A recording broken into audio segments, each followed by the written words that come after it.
Hi guys, and welcome to another 7-minute lecture. We're looking at current events today, and I want to make that a part of this channel as well, where we look at something that's happening around the world right now and discuss it briefly in the span of time we have. The most pertinent thing on the news right now is the utter chaos in Afghanistan. About 300 Taliban fighters have just been killed in the last 24 hours. Thousands of people have already been displaced in the last week, and it looks like that number is going to rank up in the tens of thousands in the weeks to come. As most of you know, the USA announced at the end of April that they're initiating a total withdrawal of troops from Afghanistan, and by September 11, that withdrawal will be complete. So right on time for the 20th anniversary, so to speak, of the 9/11 tragedy, the US invasion of Afghanistan will officially come to an end. Some who belong to the anti-war movement have hailed this as a good thing. This is what they've been waiting for 20 years. But most people in Afghanistan and in the immediate region are extremely worried about the situation. Why? Because it looks like the Taliban are going to take over Kabul pretty soon, and by extension, the entire country. This is what most people have been saying for years, and this has been one of the crucial failures of American intervention in the region. The Americans have been there for 20 years now, but they've been unable to wipe out the Taliban in any meaningful sense.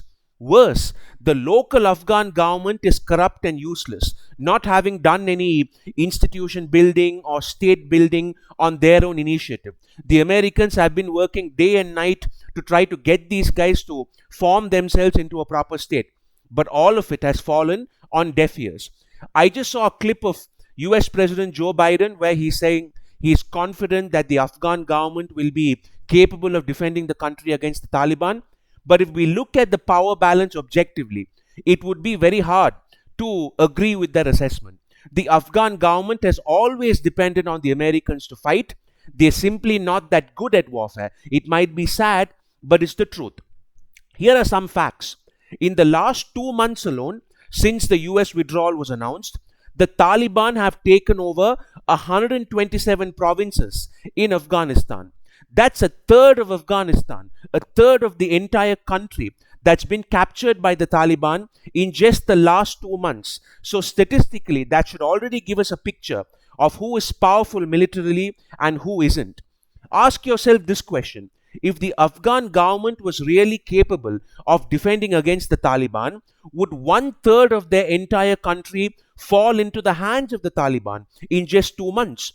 On top of that, the Afghan government's negotiation team is currently in Doha trying to get the Taliban into peace talks, but the Taliban has outright rejected any notion of that.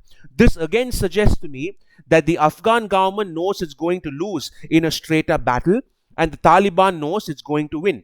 So overall, I don't think the question of whether the Afghan government can defend itself against the Taliban is even debatable, given the facts. What is debatable, however, are a few key things. Firstly, can we really blame the Americans for what's about to happen? Sure, you could say that they were the ones who invaded the country, but the country was already in the hands of the Taliban when they came in. They did whatever they could to help the local government rebuild, but the local elite, unfortunately, were not interested in a Westphalian state. You could, of course, say, oh, how dare you blame the Afghans? It's the responsibility of the conqueror to rebuild, of the imperialist to rebuild, no matter what the limitations of the conquered are. But contrast this with, let's say, the Japanese example. The Americans destroyed half of Japan with the nuclear strikes, but once the war was over, they helped Japan build back their institutions.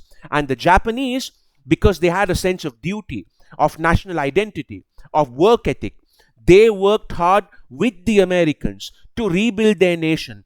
And in the span of a generation, Japan was back to being one of the most successful countries in the whole of Asia. So sometimes the local population needs to play an active role in building their country as well. And the Afghans have unfortunately not done that.